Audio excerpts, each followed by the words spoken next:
Ce soir, je vais faire une présentation d'à peu près 1 heure. Et puis, ce que je demanderais, c'est de conserver vos questions peut-être pour la fin. Il est possible que je réponde au fur et à mesure que j'avance dans la présentation. Et puis, il y a des micros à la fin. On va prendre une petite pause pour me permettre de prendre une gorgée ou deux afin d'être en mesure de répondre à vos questions.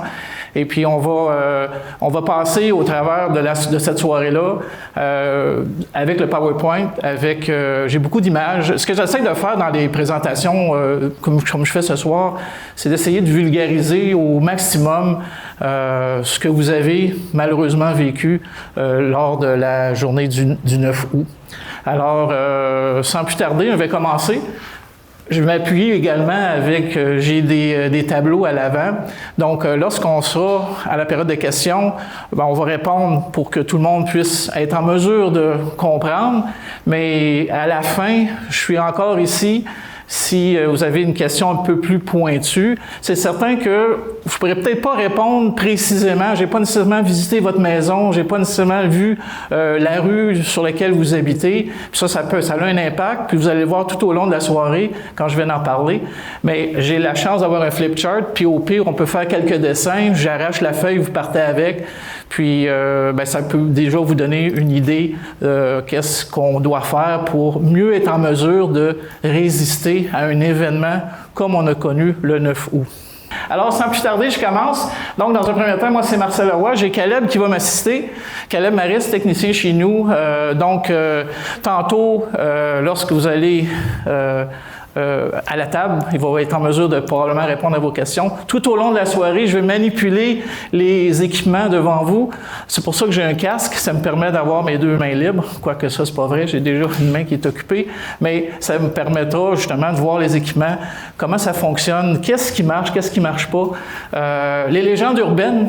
Vous avez probablement des fois connu des gens ou des mononcles ou des matantes qui ont fait des inspections. « Ah, toi, tu devrais avoir ça, ça marche pas, c'est pas bon. » Il y a plein de légendes urbaines dans le domaine de la protection et de l'immunisation. Je vais essayer de jeter un peu de lumière sur tous ces concepts-là, puis de bien comprendre comment on doit regarder notre maison, notre environnement, pour être en mesure de résister à un événement du genre de ce qui s'est passé le 9 août 2024, l'année passée. Donc, sans plus tarder, ça, c'est la présentation c'est un peu le format rapide. Donc, on va commencer avec une présentation. C'est qui ça? J'ai fait ça. Qu'est-ce que ça veut dire? C'est d'être là. L'historique des ouragans. On s'est fait surprendre par l'ouragan Debby. Puis 1 mois avant, on s'est fait surprendre par l'ouragan Beryl, qui était un petit peu moins d'envergure ici à Boisbriand.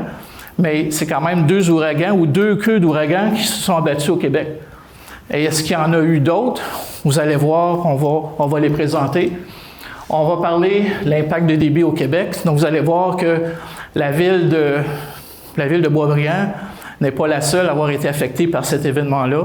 C'est rendu ce soir ma 15e présentation citoyenne.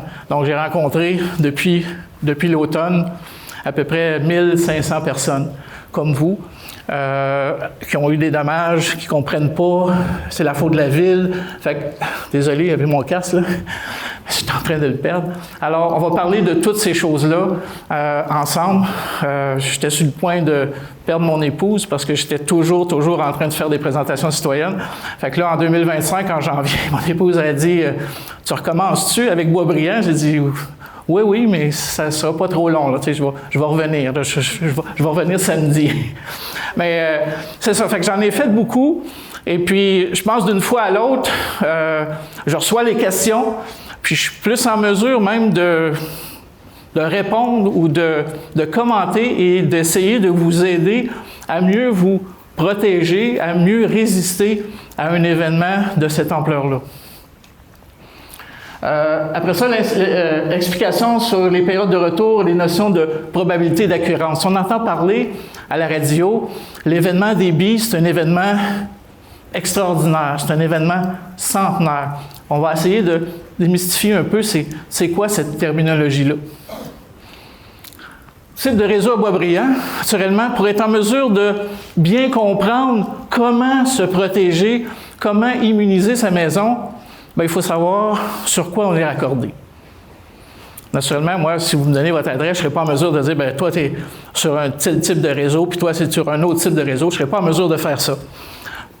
Par contre, les gens du génie, ici, les gens de travaux publics, vont être en mesure de vous dire, en fonction de votre adresse, oui, en fonction de ce que M. Roy a dit ce soir, vous êtes raccordé sur tel genre de réseau. Pourquoi c'est important? Parce que la protection de vos équipements dépend du type de réseau sur lequel vous êtes raccordé. Donc, on va un peu passer au travers de ça tantôt. Les niveaux de service des réseaux, comment on conçoit les réseaux d'une ville? Parce que le premier réflexe, ce qu'on veut entendre ce soir, est-ce que la ville de Boisbriand va remplacer les réseaux d'égouts parce qu'ils sont insuffisants? Vous êtes d'accord avec moi? On va tout remplacer, encore une fois, désolé, on va tout remplacer les réseaux, on va les grossir parce que les réseaux à Boisbriand sont insuffisants. Est-ce que c'est vraiment la solution? On va en parler tantôt. L'action citoyenne, avant que la ville réussisse à tout changer les réseaux comme on voudrait avoir, ça se peut-tu qu'il se passe des années, des décennies, des siècles? Pendant ce temps-là, c'est-tu possible qu'on ait encore des débits? Mais la réponse, malheureusement, à ça, c'est oui. Donc, vous, comme citoyen, vous avez une responsabilité. Puis ce que je vais vous dire aujourd'hui, il y a des affaires qui ne feront pas votre affaire. On va les voir au fur et à mesure. Des affaires que vous n'aimerez pas entendre, mais c'est ça qui va vous permettre de mieux vous protéger. Nous, ce qu'on essaie d'inventer au bureau, c'est comme un indice de robustesse face aux inondations et aux refoulements. On est en train de travailler sur ça. On n'a pas encore trouvé la formule. Ce que je veux faire, c'est être en mesure de visiter votre maison et de dire, vous avez un indice de robustesse de 9 sur 10. Vous, c'est 2 sur 10. Vous, ça veut dire que vous êtes en mesure de résister. Vous avez du travail à faire. Pourquoi? Justement, pour être en mesure de ne pas vivre ce que vous avez. Si vous êtes ici ce soir, probablement vous avez vécu un sinistre important, soit vous, votre voisin, votre beau-frère. Là, vous voulez comprendre qu'est-ce qui se passe, qu'est-ce que la ville va faire, mais qu'est-ce que vous aussi, vous devez faire. Puis ce que vous allez entendre ce soir, j'ai beaucoup d'équipements de protection contre les refoulements. Vous allez voir que beaucoup d'étapes avant d'arriver là. J'ai un citoyen qui est venu me voir dans une des présentations citoyennes. Elle dit, « Monsieur Roy, je vous ai écouté toute la soirée. C'est bien beau tout ce que vous avez dit, mais moi, là, ma fenêtre de sous-sol, elle a éclaté. C'est-à-dire que l'eau a rentré comme les chutes Niagara dans son sous-sol. Quand même qu'on a toutes ces belles affaires-là ici, va-t-il changer quelque chose? Absolument pas. Fait qu'elle dit, j'ai commandé une fenêtre aux États-Unis. On n'est pas supposé dire ce mot-là. J'ai essayé de ne pas le dire trop souvent. Puis là, j'ai posé la question, est-ce que vous avez acheté une fenêtre qui est capable de résister à la pression de l'eau sur la fenêtre? Elle dit, je ne sais pas. J'ai dit, dans un premier temps, vous devriez peut-être vérifier ça. J'ai dit, dans un deuxième temps, vous avez un pied et demi d'eau, 2 pieds d'eau sur votre fenêtre. Elle dit, oui. La journée que la fenêtre, elle n'éclate plus, est-ce que ce 2 pieds d'eau-là va vous causer un autre problème? Ailleurs. La réponse, c'est oui. Elle dit, ouais. C'est ce que je veux vous montrer ce soir. Tout ce que vous voyez là, c'est tout beau. C'est une étape. Mais il faut être en mesure de voir un peu, comme citoyen, comment notre résidence est capable de résister à un événement comme ça. Puis, à la fin, lorsque vous faites le bilan, peut-être qu'au niveau financier, ce ne sera pas le fun. Fait que, encore une fois, il y a des affaires que je vais vous présenter ce soir. Je vais dire, hey, je ne peux pas faire ça chez nous. Un garage en contrepente. J'étais à Saint-Eustache, le monsieur qui était là était un des témoins. Les garages en contrepente, ça ne devrait même pas exister. Donc, si vous avez eu un garage en contrepente, puis il était plein d'eau, bien, la première chose à faire, c'est pas d'essayer d'empêcher l'eau d'aller dans votre garage en contrepente, c'est de condamner votre garage en contrepente. Et la personne m'a dit, je ne peux pas faire ça. Parfait. Mais c'est un risque. c'est un risque de vulnérabilité. Ton indice de robustesse face aux inondations, elle est réduite à cause de cette géométrie-là, qui n'est plus à la mode en 2025. Alors, c'est ça que vous allez entendre ce soir de moi, si je suis capable de conserver mon casque d'écoute. Alors, présentation de GFSA, qu'est-ce que ça veut dire, GFSA? C'est le nom de notre patron, Jean-François Sabourin Associés. On est quoi, nous? On est une firme de génie conseil. On est 15, pas gros. On a un bureau à Gatineau. Moi, je suis de Gatineau, Caleb également. Et on a un bureau à Montréal. Donc, qu'est-ce qu'on fait? On fait de l'hydrologie, de l'hydraulique à cœur de jour, tout le temps. C'est juste ça qu'on fait. Donc, les inondations, les codes d'inondation, l'examen de résidence, les refoulements d'égouts, des plans directeurs. On a fait le plan directeur de la ville de Boisbriand sanitaire en 2016. C'est le genre de... On a fait tout récemment, Caleb a participé à un projet sur la vérification des fossés, tout récemment, pour la ville de Boisbriand. Donc, on fait la pluviométrie pour la ville de Boisbriand, mais c'est tout nouveau. On a commencé en octobre 2024. Donc, on a manqué l'événement débit. On s'est installé seulement en octobre. Mais c'est le genre de projet qu'on fait un peu partout au Québec. Des présentations citoyennes, c'est pas nouveau, mais la quantité de présentations citoyennes que je fais depuis le passage de l'ouragan, c'est effectivement un petit peu nouveau par rapport au genre de tâches que l'on va faire. Donc, on est spécialisé en ressources hydriques. Dans les mandats qu'on va réaliser, par exemple, en ce moment, on termine les codes d'inondation du bassin versant du Saint-Maurice. 250 km de codes d'inondation. Saint-Maurice, la Shawi, la rivière Croche. Donc, c'est le genre de projet qu'on va faire. Trentaine d'employés, ça c'est en comptant le bureau de l'Ontario.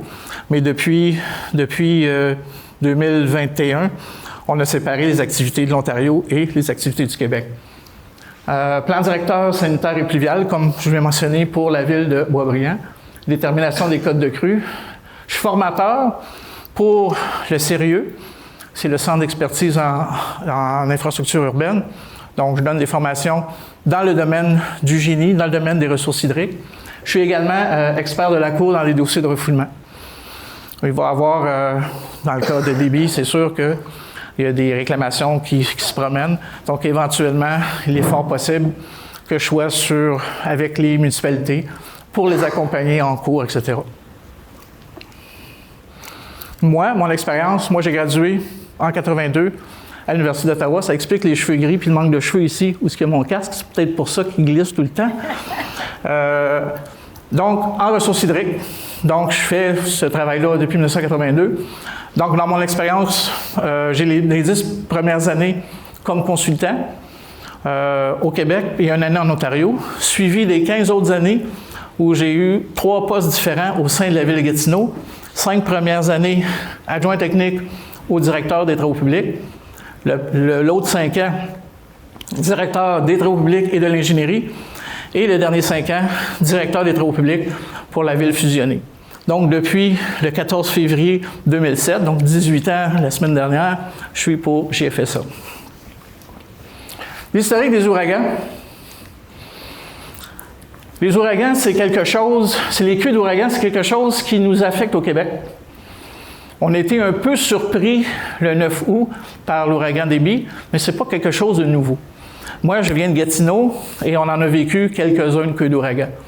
Mais quand je donne mes formations, puis j'ai des gens de toutes sortes de municipalités au Québec, puis je leur pose des questions par rapport à des queues d'ouragans, puis absolument les gens ne lèvent pas la main. Mais ça, malheureusement, la ville de Boisbriand, comme beaucoup d'autres villes au Québec, ont été victimes du passage de la queue de l'ouragan. Ça, c'est des lettres que vous avez peut-être entendu parler récemment, tout récemment, pour ceux qui suivent un peu l'actualité. C'est un organisme, nos amis américains, qui s'occupe justement du suivi et des problématiques en lien avec la météo, entre autres les ouragans. Donc, en ce moment, l'autre pays, qu'on n'aimera pas, est en train de penser de couper ça ici. C'est majeur, ça. C'est majeur, majeur, majeur. Ça, c'est de s'éloigner de la science, mais c'est fini, là, je ne parlerai plus de cet autre pays-là. Donc, c'est avec eux, nous, que l'on travaille, dans le sens qu'on ne les appelle pas, mais on consulte leur site pour savoir qu'est-ce qui s'en vient, qu'est-ce qui peut affecter ici, le Québec, en termes d'ouragan. Fait que ce que je vais faire une petite historique juste pour se mettre dans le bain à l'effet que des ouragans, c'est quelque chose qui, malheureusement, nous affecte aujourd'hui et va continuer à nous affecter. Un ouragan est causé, une des raisons pourquoi on a des ouragans, c'est le réchauffement de l'eau. Le réchauffement de l'eau fait en sorte que, effectivement, on va avoir ces queues d'ouragan-là. Puis la queue d'ouragan, elle a des remontées un peu imprévisibles. Cet été, on en a eu 2 qui ont remonté jusqu'au Québec. On a eu Beryl le 10 juillet, puis un mois plus tard, le 9 août, on a eu Déby, qui a été catastrophique pour à peu près, je ne sais pas, moi je dirais une centaine de municipalités au Québec. Vous allez voir la carte tantôt de la plage ou la trace qu'a laissé Déby en termes de précipitation totale un peu partout sur le territoire québécois. Donc, si on regarde l'historique, le pire ouragan à survenir au Canada, c'est l'ouragan Hazel. Puis on regarde la date. Donc, on parle d'un ouragan en 1954. Il y a eu 81 morts, entre autres. J'ai le monsieur du service des incendies, il y a eu 5 pompiers qui sont décédés lors de cet ouragan-là. C'est l'ouragan le plus meurtrier au Canada. On n'entend pas parler, probablement que c'est la première fois que vous entendez parler. Si vous voulez voir de quoi ça a l'air l'ouragan Hazel, allez sur YouTube et tapez ouragan Hazel, vous allez voir, il y a des vidéos en noir et blanc de cet événement-là. Il y a des rivières qui ont gonflé jusqu'à 6, 7, 8 mètres à Toronto. Il y a des quartiers complets qui ont disparu. On s'entend, en 1954, on n'est pas à la même place par rapport à la technologie, par rapport aux façons de prédire, au comportement.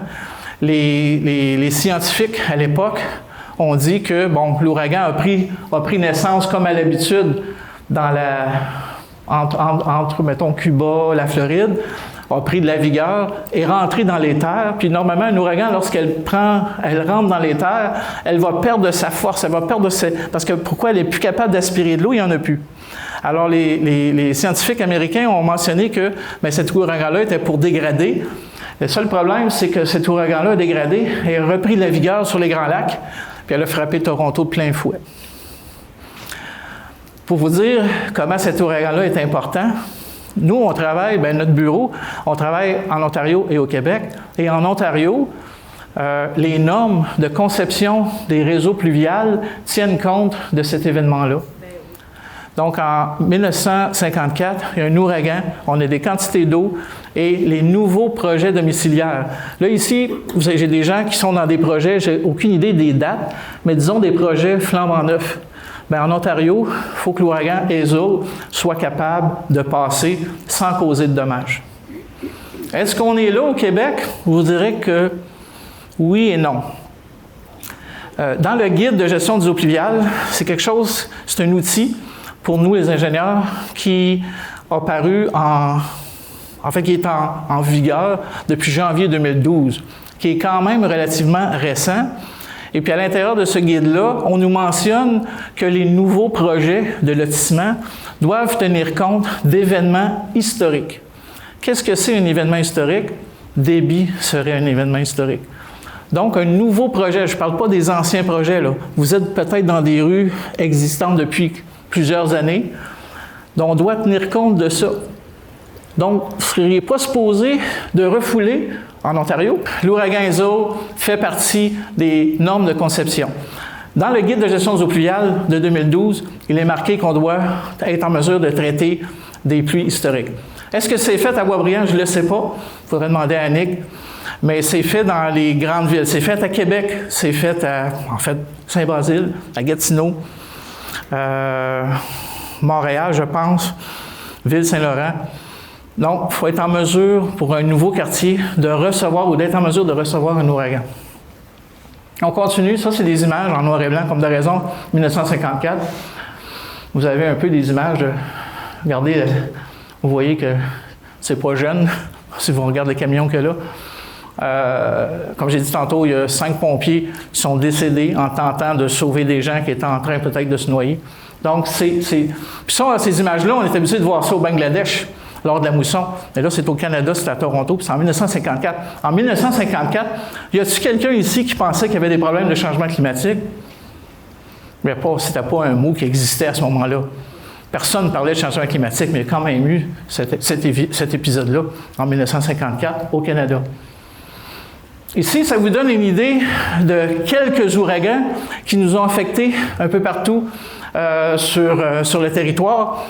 Donc, en résumé, j'ai Sandy à New York. Je ne sais pas si vous vous souvenez, à New York, sur l'île de Manhattan, en 2012, ils ont évacué une partie de l'île de Manhattan. Et ça, c'est l'ouragan Sandy. Dans toute la gang, c'est un des plus sévères. Il faut faire attention ici. Manhattan, c'est sur le bord de l'océan. Donc, un ouragan, on a un gonflement, si on veut, de l'océan. Puis ce que ça fait, ça rehausse le niveau de la mer. Donc, en plus d'avoir des précipitations atroces, on a aussi le rehaussement du niveau de la mer, chose qu'on ne va pas vivre ici à Boisbriand. Débit, qui fait partie des top 5-6, Débit qui a passé ici, mais qui a passé un peu partout sur le territoire. Le chiffre que j'ai ici, c'est le chiffre d'un de nos pluviomètres qui est à Saint-Eustache, qui n'est pas très loin d'ici. Comme j'ai mentionné tantôt, on fait la pluvio pour Boisbriand, mais nos appareils ont été installés seulement en octobre. Hazel, Toronto, en 1954.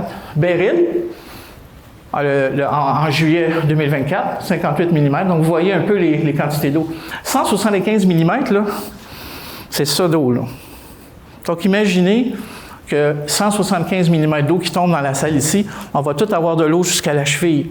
Imaginez maintenant que le corridor à côté, le corridor ce côté-là, le stationnement se draine vers le local, on va avoir de l'eau aux genoux. À titre d'exemple, ce même événement-là, à Berthierville, le IGA a eu 1,2 mètres d'eau dans le IGA. 1,2 mètres d'eau dans le IGA. Donc, c'est un événement vraiment important, exceptionnel, qui a causé des problématiques à tous vous autres. Francis à Gatineau, 120 mm. Francis, il est passé quand moi j'étais directeur. Vous allez voir une petite photo que moi j'ai prise à ce moment-là, qui était important. Irène à Marieville, je ne sais pas si les gens se souviennent d'Irène, ça ne fait pas si longtemps, c'est en 2011, 100 mm. Donc, c'est tous des événements qui ont causé des maux de tête. Ils sont des queues d'ouragan. Quand l'ouragan est rendu chez nous, ça se trouve être une queue d'ouragan. C'est-à-dire, c'est plus un ouragan. On n'a pas nécessairement la problématique des vents que les États-Unis vont connaître, comme la Floride ou les côtes, la Caroline, la Virginie. Le vent a souvent diminué. Par contre, il va arriver quelquefois également qu'on va avoir des problématiques de vent. Puis qu'est-ce qui vient avec le vent? Bien, on a un problème électrique. Souvent, on va avoir des périodes où il va y avoir des coupures d'électricité. Puis il y a plein de gens qui vont dire, bien moi j'avais un poste de pompage, mais mon poste de pompage a arrêté de fonctionner parce qu'il n'y a plus de courant. Ça fait partie des vulnérabilités qu'on va discuter tantôt. L'impact de débit au Québec, bien ça c'est l'image que je voulais partager avec vous. Donc vous voyez un peu.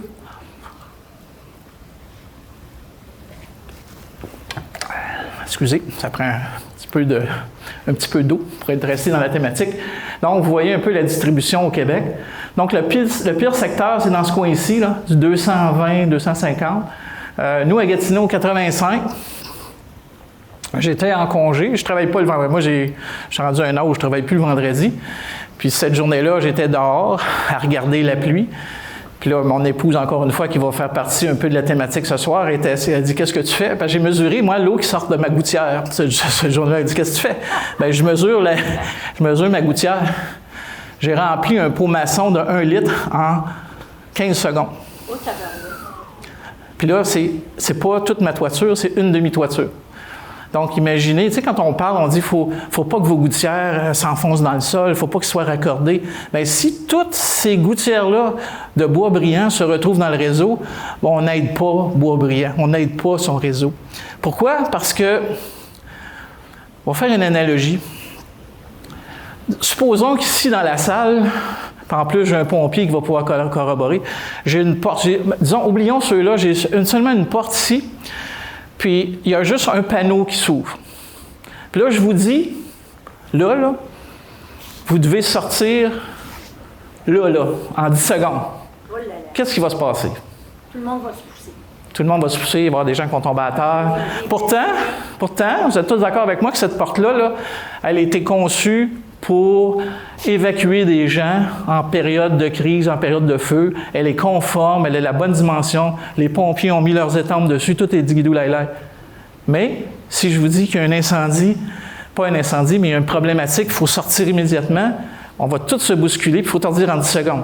Mais si à l'inverse, je vous dis, on a 1 heure et demie pour sortir par cette seule et unique porte-là, qu'est-ce qui va se passer? Aucun problème. Vous allez tous vous organiser. Regarde, moi, je vais sortir. On va sortir en ordre. On va faire la table 1, la table 2. Bien, c'est la même chose avec l'eau. Si je prends toutes mes gouttes d'eau, de toutes mes gouttières, de tous mes puisards, de tous mes stationnements, puis je l'envoie le plus vite possible dans mon réseau pluvial, qu'est-ce qui va se passer? Le réseau pluvial va déborder. C'est la même affaire. C'est une analogie simple, mais c'est ça pareil. Lorsqu'on prend nos gouttières, ça glisse un peu. On va tantôt. Lorsqu'on prend toutes nos gouttes d'eau et on les envoie dans le réseau pluvial instantanément, bien, ça déborde.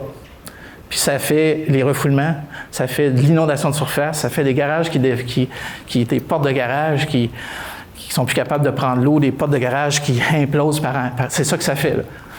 Alors, il faut essayer de prendre cette goutte d'eau-là puis la retarder le plus possible. Donc, quand on parle d'un guide de gestion des eaux pluviales pour les nouveaux secteurs, naturellement, je ne connais pas l'âge de vos secteurs ou des rues sur lesquelles vous vivez, mais quand on travaille avec un nouveau secteur, on voit ça des fois, des bassins de rétention. Bien, c'est ça qu'on fait quand on fait un bassin de rétention dans un nouveau secteur pour suivre les recommandations du guide de 2012. C'est qu'on prend toutes nos gouttes d'eau qu'on envoie rapidement, on l'envoie dans le bassin, puis à la sortie du bassin, ça sort tranquillement. Pourquoi? Parce que le milieu récepteur va être capable de le prendre. Mais si j'enlève ce bassin-là, puis je prends toute cette eau-là, puis je l'envoie instantanément dans mon ruisseau, dans mes conduites, c'est là que ça déborde. L'explication de la période de retour et les probabilités d'occurrence d'un événement comme débit. Bon, ça, c'est un gros paquet de chiffres. On entend parler, puis ça, je suis le premier, je vais vous donner une petite anecdote. Période de retour centenaire. Ça veut dire quoi, cette période de retour centenaire pour vous? 100 prochaines années, combien de fois ça peut aller? OK. Mais souvent, on a la notion, en fait, c'est à peu près ça, c'est que c'est des statistiques. Nous, ce qu'on a fait, le gouvernement a des stations pluviométriques un peu partout au Québec, au Canada, et on prend chaque pluie qui tombe sur le territoire et on en fait une statistique. Statistique en lien de la durée, en lien de l'intensité, puis en lien de la période de retour, ou la probabilité d'occurrence. Mais un événement centenaire, on a 1% des chances que cet événement-là survienne à chaque année. C'est quand même un assez haut pourcentage. Achetez un billet de 6,49, vous avez une chance sur 13 millions. Vous avez une chance sur 100 qu'un événement centenaire survienne à chaque année. Mais on a souvent, puis moi-même, à un plus jeune âge, quand je travaillais pour la ville, on a eu le passage, c'était pas un ouragan, c'était une pluie d'importance. Je m'en vais au conseil municipal, le maire me questionne, je présente, je dis, bien, cet événement-là, c'est un événement d'une période de retour de centenaire pour une durée de 24 heures. Parfait. 2 ans plus tard, le 8 août 1996, on a encore un événement centenaire. Ça donne que c'est encore le même conseil, c'est encore le même maire. Je dois faire encore une présentation. Je dis, monsieur le maire, c'est une pluie centenaire pour une durée de 24 heures. Monsieur le maire s'est levé et dit, non, monsieur Roy, là, essayez de nous en passer une vite, là. Ça ne marche plus, là. Vous êtes venu il y a 2 ans, et nous avez dit quoi? Vous avez dit que c'était une période centenaire, puis vous venez nous dire la même chose, ça ne marche pas. J'ai dit, monsieur le maire, c'est pas de même, ça se passe. L'événement centenaire a une probabilité d'occurrence annuelle de 1%. Donc, ce tableau-là, parce qu'en passant, éventuellement, le PowerPoint va être disponible via la captation. Si vous voulez regarder comment gérer ou comment traiter l'information sur ce tableau-là. On a ici la période de retour, puis on a ici l'occurrence annuelle. Donc, on a 1% des chances qu'un événement centenaire survienne à chaque année. Fait que si je continue, juste pour le fun, on a 64% des chances qu'un événement centenaire survienne dans les 100 prochaines années. Donc, c'est comme ça qu'on doit traiter la notion d'occurrence. C'est quoi l'occurrence de débit?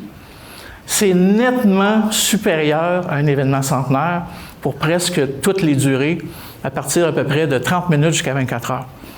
Moi, je fais de la pluvio depuis 1992. Quand j'ai commencé à la ville, c'est la plus grande précipitation que j'ai jamais enregistrée dans mes analyses techniques que je fais pour des municipalités.